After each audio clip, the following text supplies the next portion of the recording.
So, good evening, everyone. Welcome to our conversation with Sarah Frier, the amazing reporter and author of the book No Filter, The Inside Story of Instagram.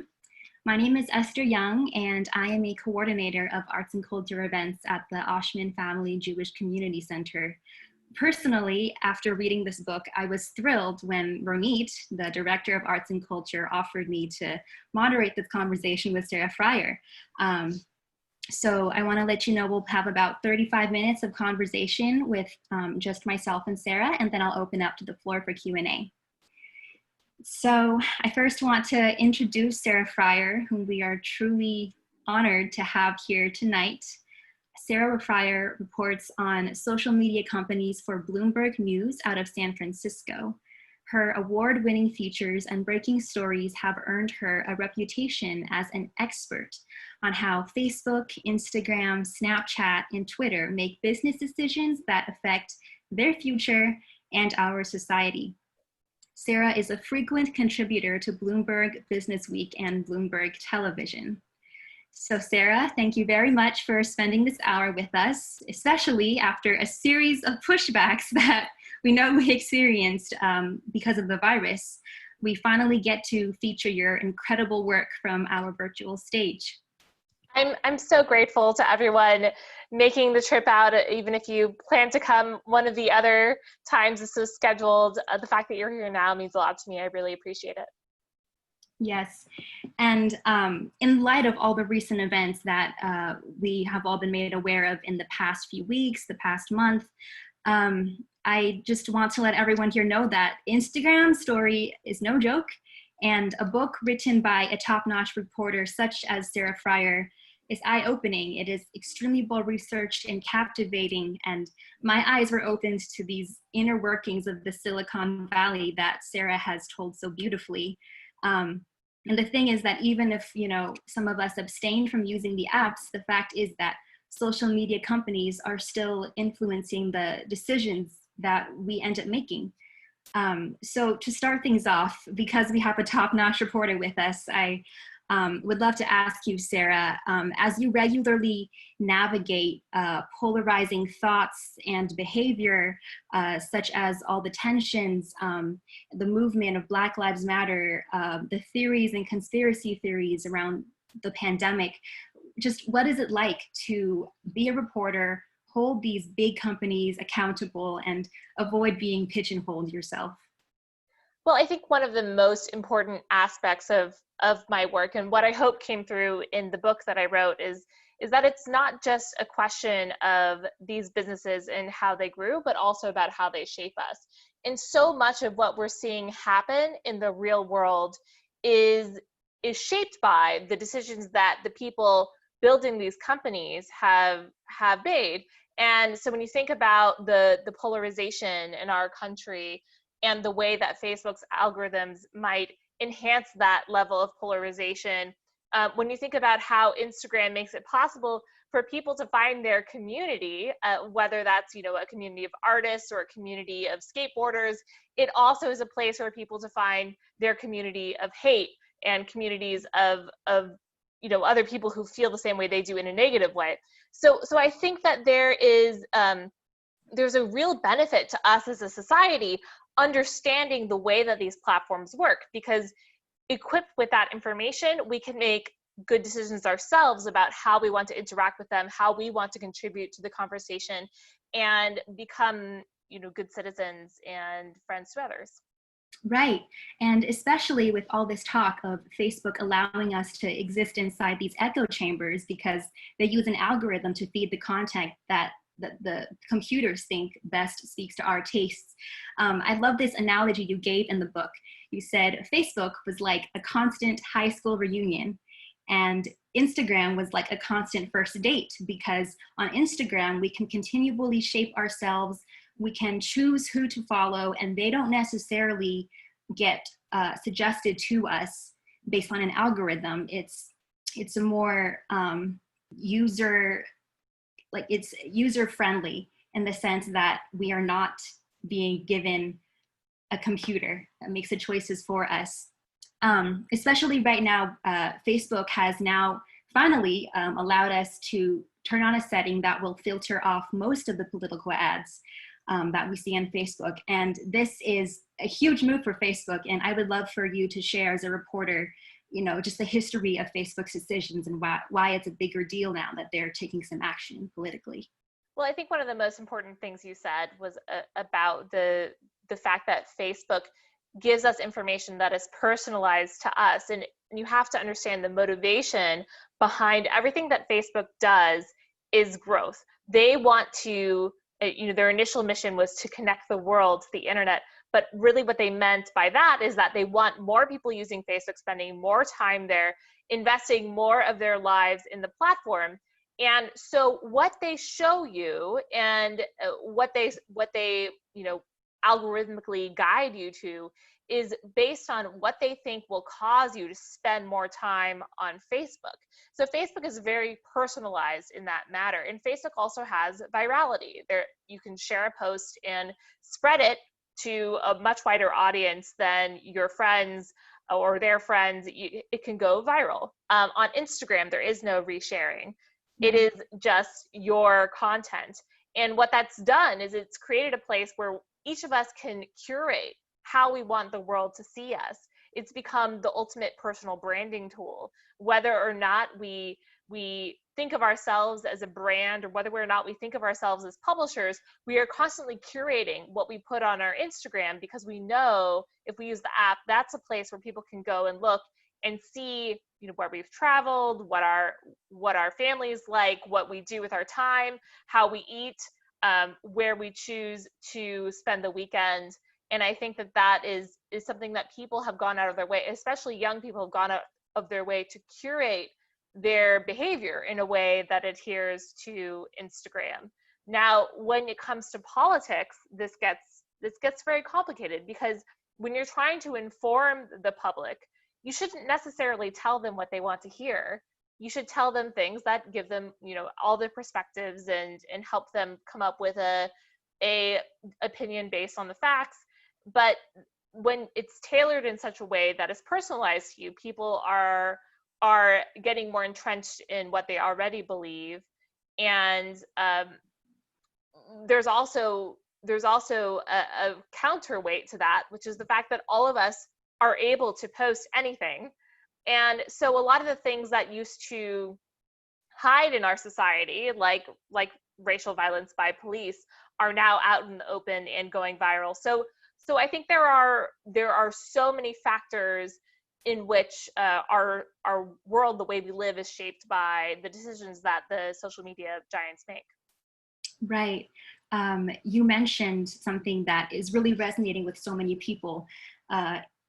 Violent or unjust acts they've always been happening. It's just that now with all our smartphones, we can record them.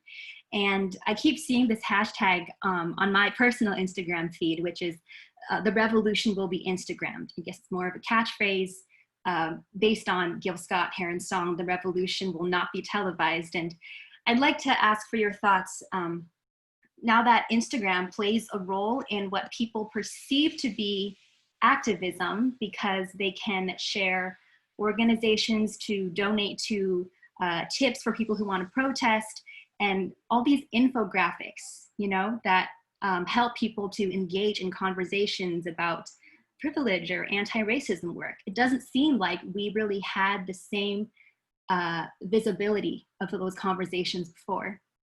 No, I think that's a really important point. I mean, Instagram is so visual, and these experiences are maybe things that people had thought about from an academic perspective or from a policy perspective. We all know that there are racist people among us. We all know that this kind of thing occurs, and we have this long legacy in this country of having shifted in the way of understanding it more. But to see the way that police violence is enacted on Black people in our country is to really know it, to know it undeniably. And so I think that is a benefit of social media, is that all of this is laid bare. The thing that can happen, though, is there are people who take that conversation and use it to propagate certain things, or they use the movement and they manipulate it. I think that there are, a lot of ways that perhaps the government can track people who are protesting and violate their privacy in that sense. And I think that there are a lot of ways that it's beneficial, but also you have seen, especially on Facebook, you've seen a lot of misinformation spread that if you're seeing protests in your neighborhood, it's because Antifa is sending people to terrorize suburbia. And of course, that's not true, but a lot of people became scared of it, and they related the Black Lives Matter protests to something that was actually not occurring. And I think that is why we need to be aware, because we need to see, this is the truth, and the truth is exposed, but then it can go viral, and it can get, it's like playing a game of telephone with all of society. That's well said. It's like playing a game of telephone with all society, because it's easy to reshare content. And interesting, one thing I really liked about your book is how well I'm able to learn about the story and the culture of Facebook and at Twitter and at Snapchat through the story No Filter of Instagram. And it's before, I think the public did have a sense, and we had this picture of Mark Zuckerberg in our imagination as someone who just wants to dominate, otherwise you'll be left behind and you won't even have any legacy behind you. You were able to give so many vivid scenes that basically showed how much his ego was at play throughout these 10 years of Instagram's story. And it's so interesting because you stated earlier in the book, that you didn't actually get an interview with Zuckerberg. This is all through other employees, current and former, who, were able to retell the scenes. And I just want to commend you on your ability to tell a very well-paced story, because these characters are real people. The drama creates itself and you can't really make any. But I'm getting distracted from my original question, which was recently Twitter has, created a feature to allow audio tweets. And I feel like this could be a game changer, but you've been in the work longer. I'm curious about your take on that new development.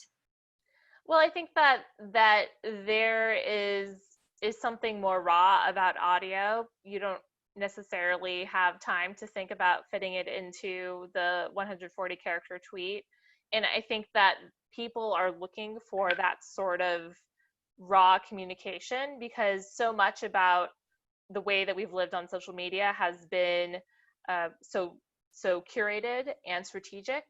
We all have an understanding of what kind of posts can go viral. And so I think that in audio, you might not only get a more raw feeling from the tweet, but you also might get a lot more emotion.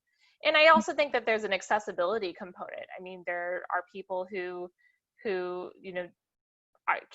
can't write, or it's more difficult for them to tweet, and so a lot more people can have access to the tool in that way. But I think that there are explosions in audio as a format of consuming. You don't have to necessarily look at your phone to consume it. We've seen a lot of people gravitate towards podcasts. We've seen a lot of people gravitate towards audio books. And the first week my book was out, it sold just as many audio copies as hardcover copies. And that shows you how human behavior is changing and more accepting of listening as opposed to just reading. That's true. Do you think that, since Twitter is now a big competitor of Instagram and Facebook, do you think that this is in any way going to encroach on the sort of features that Instagram has been able to offer thus far, that, quick content sharing? I think the bigger threat to Instagram right now is TikTok. Twitter has a niche. I mean, it's where the news happens. It's where the president chooses to start most of the fires. He starts. It's really where a lot of the media occurs. As a journalist, I'm extremely tied to Twitter. Instagram is multiples in multiples bigger than Twitter. There are more than 1 billion people using Instagram and less than 300 million people using Twitter. So I think that's really important to keep in mind, that we may talk about Twitter a lot in the news, but Instagram is so much more mainstream. And then TikTok is closely growing on their heels as more of an entertainment app. I would say TikTok and YouTube are places where especially young people go to be entertained and have an escape from just scrolling through news. Yes, and now that you've brought TikTok into the conversation and the places that young people tend to go to, it was interesting to read about how Mark Zuckerberg was trying so hard, to pull younger users back to Facebook, away from Instagram and back to Facebook, and he just couldn't do it. His engineers, no matter how hard he motivated them, just couldn't do it. So what are your thoughts as a reporter? What are the sort of behaviors you're noticing of Gen Z, and I hear Generation Alpha, that is like bringing the attention towards YouTube once again and towards TikTok? Well, I think one thing that the founders of Instagram understood was that it's not just what a product does, but it's about how it makes you feel. And Instagram was so successful in part because they had a very strong editorial judgment about what kind of content on Instagram would be good for people. It wasn't just like Facebook showing you what you wanted to hear and more of what you wanted to see, what you've seen already, and personalizing it. On Instagram, it was about introducing you to new things, new experiences. And I think that TikTok has a little bit of that. It's very creative. You get introduced to new scenes, new memes, new jokes, and I think that people can use it as a way to escape, especially when there is so much going on in our world that is disheartening. I will say though that TikTok has become more political lately too. I just wrote a story over the weekend about how young people were using a meme on TikTok to reserve tickets at Donald Trump's rally in Tulsa and had no intention of showing up. So they were trying to get Trump to brag about his numbers and have an inflated sense of who would attend. Which he did. Which he did, and then took credit when the arena was less full than expected based on the brag. So I think that all of these platforms, they start as an escapist place for entertainment, and then they evolve into part of our societal infrastructure. That's true. Yeah, every place that began, with a certain mission of the founder has evolved. I was really, interested reading the story of Kevin Systrom, which you did so beautifully, just reading about this young man, who didn't really know what he wanted to do. He was kind of cool, but also like humble bragging, this like tall, skinny dude in the room. Really, just Silicon Valley is run by a bunch of guys with college degrees who want to do more before they retire and play golf. I was just so entertained by that notion. So much privilege. So much privilege. But Kevin Systrom's case was so interesting because of the irony, right? His creation, Instagram, has so often been criticized for promoting a culture of perfection and inauthenticity, and influencers just trying to make profit off of these gullible followers or whatever. But originally, you tell the story of how he set out to embrace imperfection, that he was inspired by one teacher he had who gave him this little camera and said, you need to learn to embrace imperfection. And that is the idea that he set forth for Instagram, to embrace imperfection. And yeah, so I think that what he understood was the need for simplicity in the product, that so much of the technology industry was focused on solving really hard problems, like technically difficult. And he saw the mobile phone opportunity as something where people could maybe have a more stripped down app just to the most basic function of posting a photo. And if you did that and you did it really well, if you didn't overcomplicate it and try to make it too perfect, then people would find it easy to use and fast to use. And that was really a bigger draw for Instagram's users than any of the many features they could have added. So in the beginning, it was just you could only post a square photo.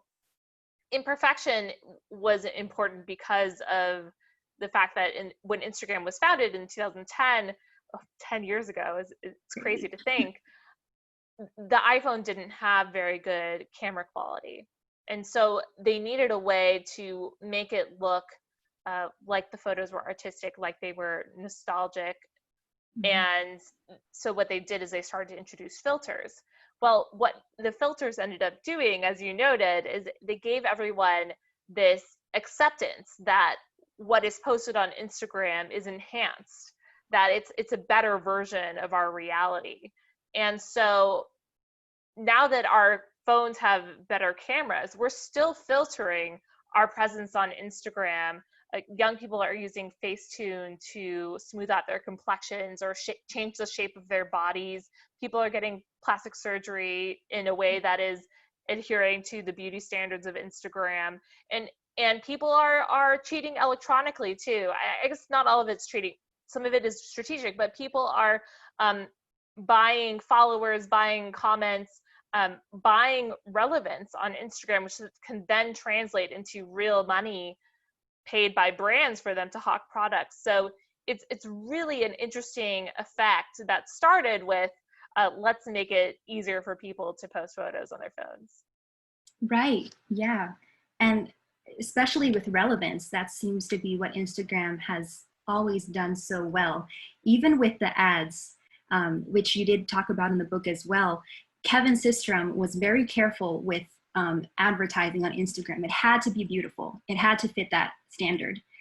All of us who use Facebook can tell that Facebook doesn't have that same goal in mind. The advertisements are not beautiful and pristine, and they're not relevant all of the time. You can tell, on Facebook that your general demographics, oh, I'm female, this is my age range, all of those ads are targeted towards me. Instagram, it really seems like they know what I want. And what can I say? I'm human, I'm a consumer. Like, those are some very convincing ads. Well, Instagram is a more aspirational product. Like, you go there to be inspired, to follow your interests, as opposed to Facebook where you're following friends and the news. On Instagram, you may be really into baking, or you may be really into home design, or you may be really into opera, and you just can dig into it on Instagram and find a like-minded community. They don't have to follow you back, but you can sort of dive into different worlds in addition to sharing about your own life. And on Facebook, it's more a consumption experience about just a constant stream of information. And both of them are passive experiences. You go to these apps and you sit back and you scroll through. You have a couple minutes as you're waiting for coffee, you're waiting for someone to answer an email. And that's the time you spend diving into these apps. And that also is what makes us more susceptible to misinformation, or we may not even realize that what we are reading is false. But I think that's one of the reasons it's different on Instagram and Facebook. But I think that both of them are meant to just entertain us as we're in our pockets of time. Our pockets of time, that's true. And because of that, because we don't go there with a very strong intention, we kind of go there like absentmindedly, it's easy to be swayed by the movements that happen. Most recently, I think some of us know about this hashtag Blackout Tuesday, which was originally started by two music industry leaders saying Blackout Tuesday is a day for music industries to just pause and do some learning, do some inner work, in solidarity for Black Lives Matter. And what happened is a lot of people caught on to the trend of posting a Black square. So, you go on Instagram that day and you would see the feed and it's just Black squares. And Interestingly enough, that day was, the day we had originally planned to have our conversation, and we ended up postponing in order to focus on the larger conversations. But there was also talk of how performative allyship is easy to achieve on Instagram and really any social media apps, but it seems like Instagram is the target, of that sort of behavior. Right, it's really easy to post a black square. It's a lot harder to enact societal change. But one of the other things that happened with that is if people were using the Black Lives Matter hashtag, it was drowning out the posts from people trying to organize their protests. And so the whole idea of a blackout so other people can speak, other people were speaking and they weren't being heard. And so a lot of people ended up deleting their black squares. But I think, you get a sense of how a movement can spread on Instagram. I think it's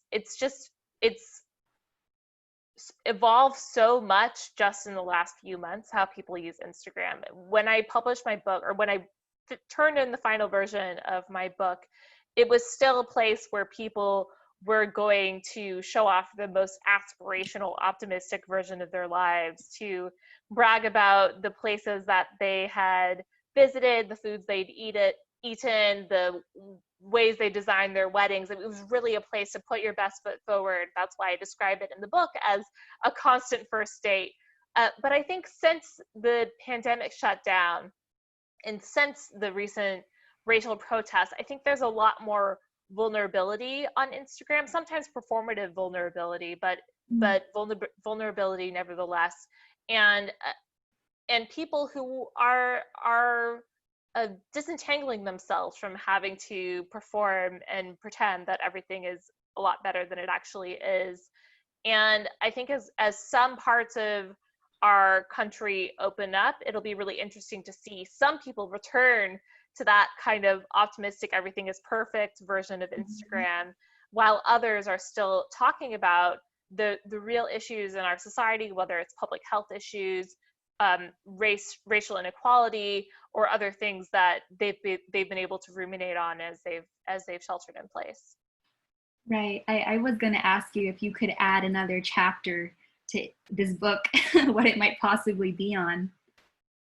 Yeah, I think that the age of Instagram now, in the beginning, there was this, like, in the beginning of the pandemic, right when my book was coming out, there was a sense of, we're all in this together.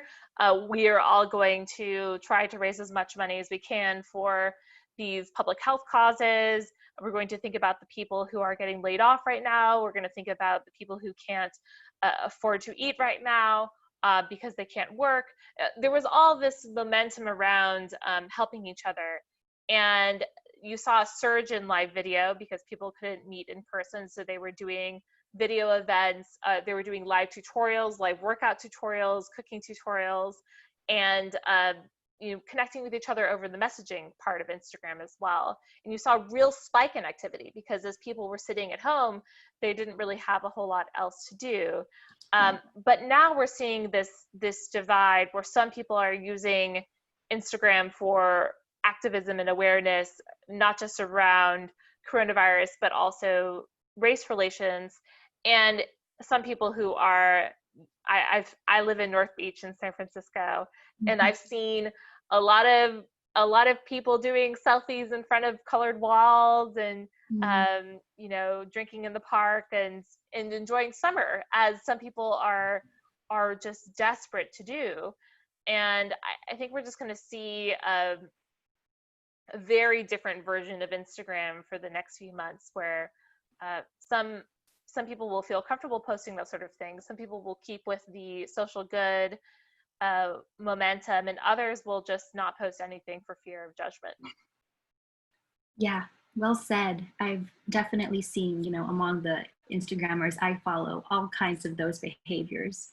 People who are continuing to do as much of the social good they can, people who are returning back to the usual, and people who have taken it upon themselves to police other people's posting.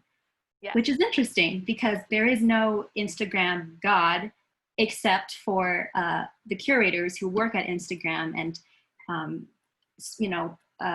spotlight certain accounts on the Instagram page, which maybe I think we have a little more time to get to before we open up the floor. I'd love for you to share about that, because I think not many of us know about it. Well, one of the interesting things about social media is the companies don't really do a whole lot of policing themselves. In fact, Instagram has become something of a second priority within Facebook. As many problems as Facebook has with all of the ills on its site, the way people have gathered in groups and spread misinformation, the way the election was interfered with by Russia in 2016, all of these aspects of Facebook that we have long heard critiqued. Instagram has many dark corners as well, and yet they're less resourced to address them. And the other thing is, because these companies, because these products are so focused on growth, they're less focused on cleaning up their messes or the parts of their products that are broken, unless somebody points it out. So we've all become on these platforms, really, we can be vigilantes if we want to be. We can be the people who report someone's post for inappropriate behavior or illegal behavior or whatever it might be. And Facebook and Instagram might not hear that. In fact, many of those reports that people put to the companies are just reviewed by an AI algorithm that determines whether the post is violating or not, and sometimes gets it wrong because computers don't necessarily have the level of empathy and context that we do as humans. But I think that it's instilled in us this sense of like, well, it's on us to police the internet. And so we're seeing people call each other out for not social distancing. We're seeing a lot of people called out for racism, caught on film, and shamed and fired from their jobs. And so I think that's become a part of our culture as well.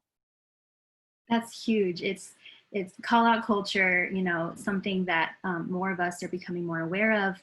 And just also the way that, because, it's ultimately up to the users to determine or to send signals, right, to the companies what we want. It's more of a democracy than our country can be. But at the same time, we run up into legalities, right? Like with Facebook being pressured to do something about President Trump's posts, the way Twitter takes action, and then Trump tries to retaliate. It's interesting because if there was any sort of utopian democracy we would think existed, we would think it would be social media. But at the same time, we find we do need some protection. What do we do when people post content that is abusive, that is self-harming, or even all you can do is shout into the void. That is the content moderation system. There's no phone number to call. And if you do call, there's no way they're going to answer. I mean, when I've talked with people who have problems with these companies, it's like, you have to find an employee to solve your problem. And I think that's, just another way to think about these companies. They're not government bodies, they're companies. They have first and foremost a duty to grow and be profitable. And as much as they come out and say, like, we are, for example, Mark Zuckerberg says all the time that Facebook is about free speech and they want to make sure that they adhere to First Amendment values. While, Facebook is not actually a place where the First Amendment is guaranteed. In fact, Facebook has argued in court that they have a free speech right as a corporate entity to silence speech that they don't like, and Twitter has argued the same. And so they actually have a free speech right to take down whatever they want, and they do.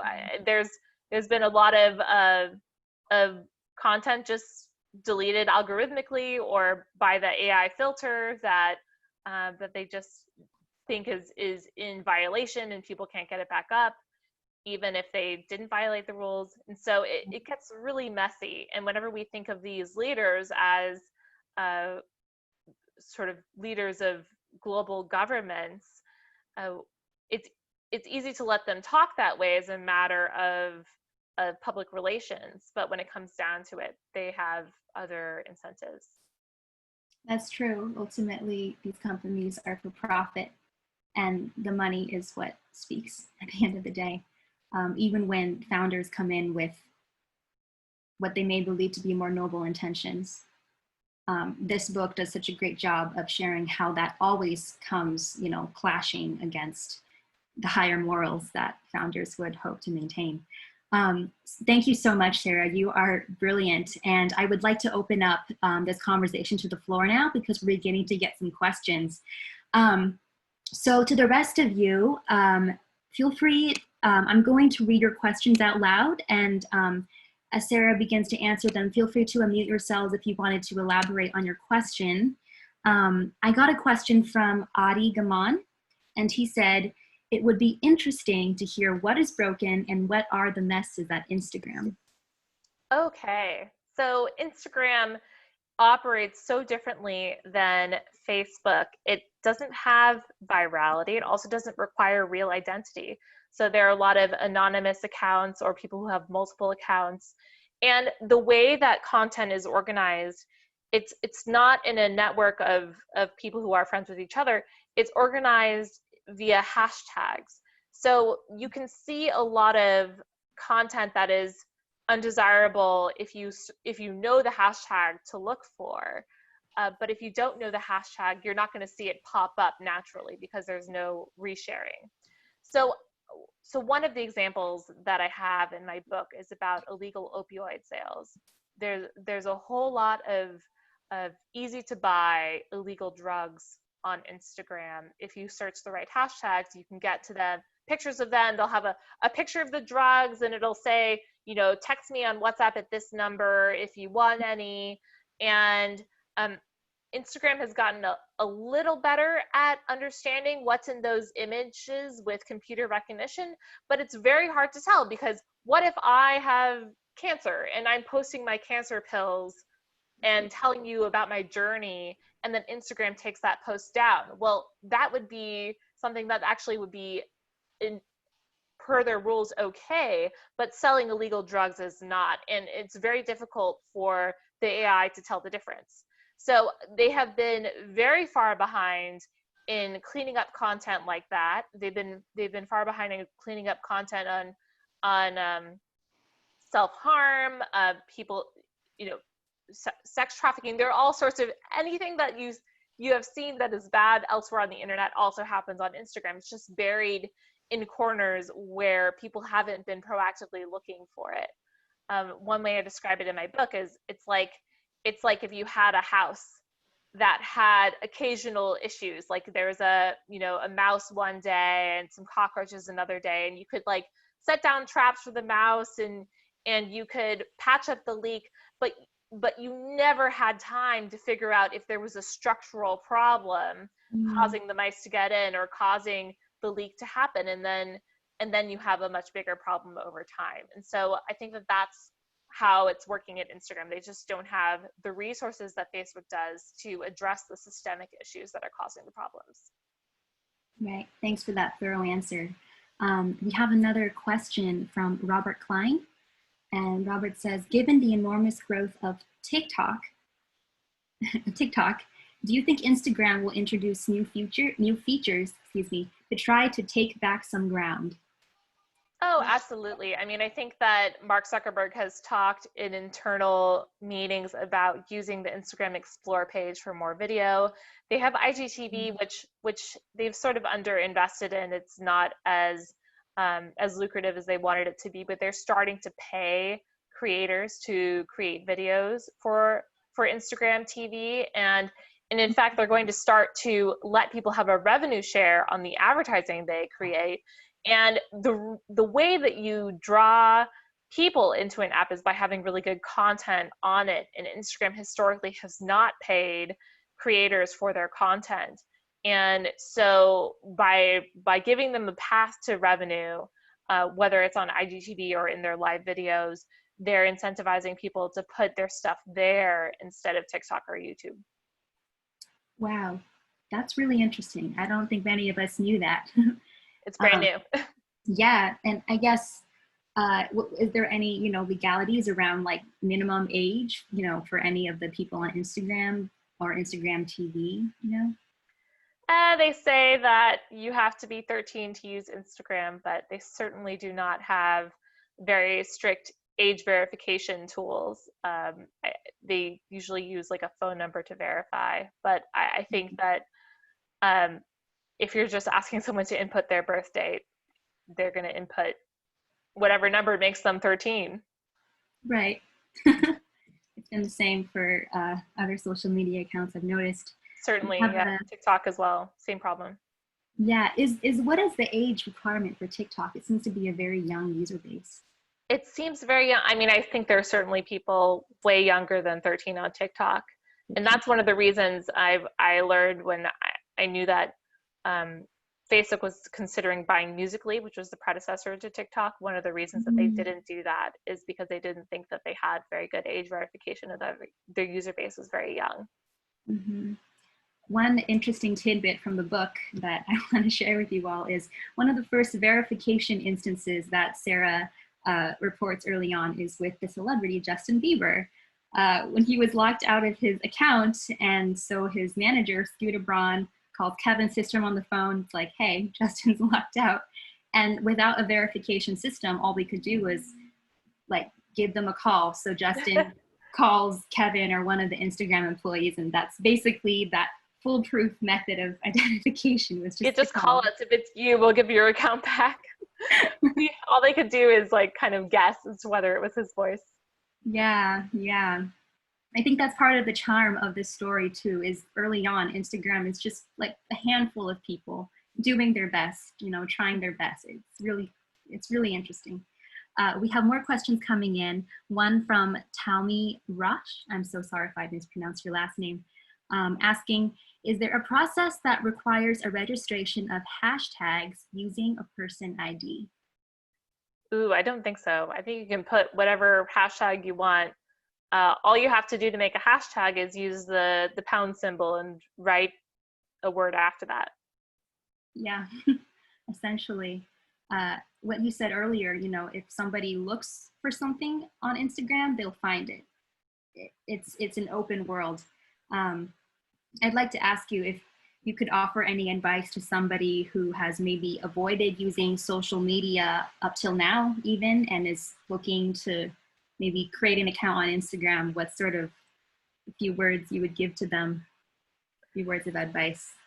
Well, I think Instagram, you don't have to start sharing right away. I think I would absorb a little bit of what your friends are doing.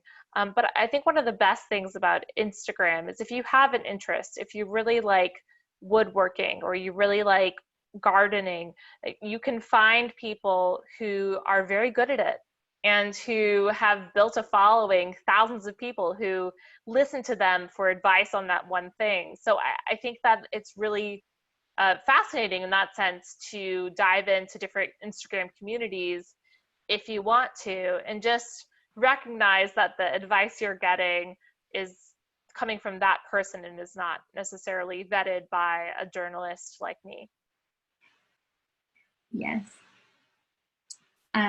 Another question I do want to bring up is I really am just fascinated by how tightly woven together this book is, and observing that there are so many real people that, you know, you had to keep track of. Without asking you to give away secrets of the trade, how did you do it? How did you, you know, take all these interviews and create this complicated but compelling story out of it? Thank you. I appreciate that. It was complicated for me too. So as a journalist, what I tend to do is I focus on telling the story of what's next, right? Like I'm always asking people, you know, what do you think will happen? How is that going to work? And could this happen? And writing a book is different because you're trying to figure out why things happened the way that they did and how they happened and whose idea was it and who was upset about it and what was the emotion around that moment. And especially for the Instagram story, I didn't want to just tell that story, which involves a lot of relationships and emotions and egos clashing. I also wanted to tell the story of like, okay, once you made that decision, what was the ripple effect on all of us and how we use the app and how we behave in the real world and who becomes famous and who doesn't, and who gets economically rewarded by these products and who doesn't, who goes viral and who doesn't.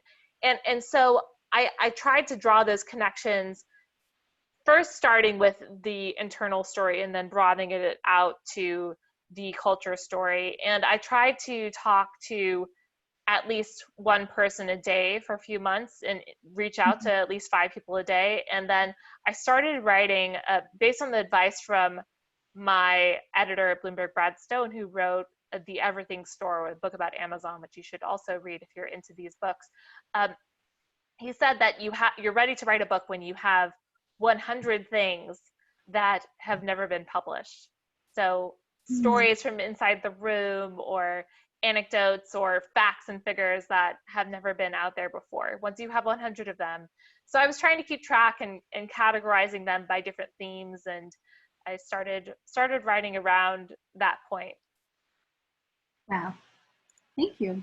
And what was the book on Amazon that you just mentioned? Oh, The Everything Store. The Everything Store. Got it. Thank you.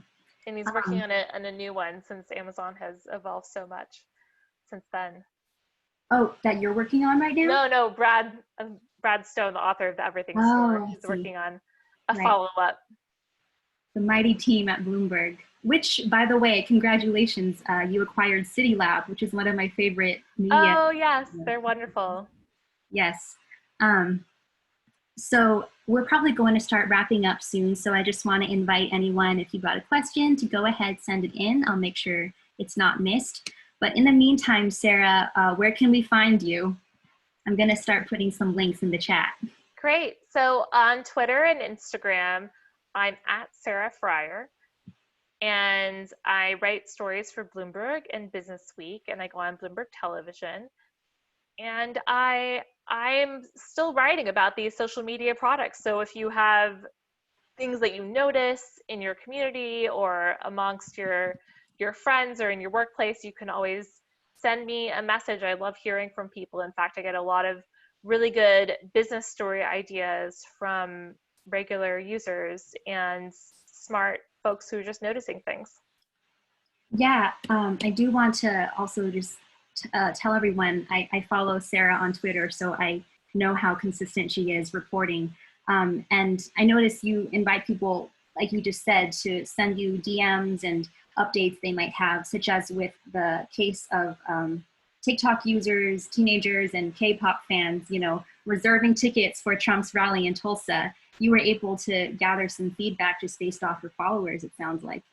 Yeah, it's really interesting to have the potential to strike up a conversation with anybody anywhere in the world. And I have tried to make sure that when I do my writing, I don't just focus on what the company is saying and doing, but on how people are using their products and what matters to the users, because ultimately that's who matters, right? It's all of us and how we're interacting with these products.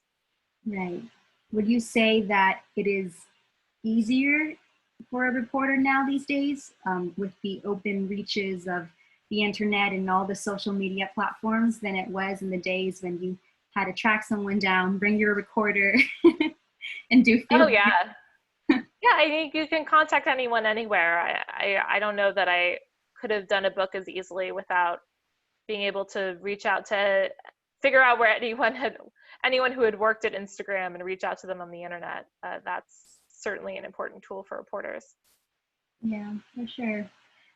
Sarah, thank you so much for your time, for your prolific reporting and just your integrity, in the game. That's incredibly important to all of us right now.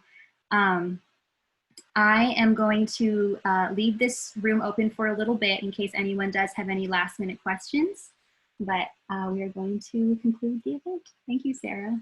Thank you so much, and I hope you all like the book. Oh yes, one last thing. For those of us who haven't seen it, this is the book. This is actually the advanced reader copy, but it's quite beautiful and really just an enjoyable read if you want to learn about the Silicon Valley and its inner workings. Happy reading, everyone. Thank you all.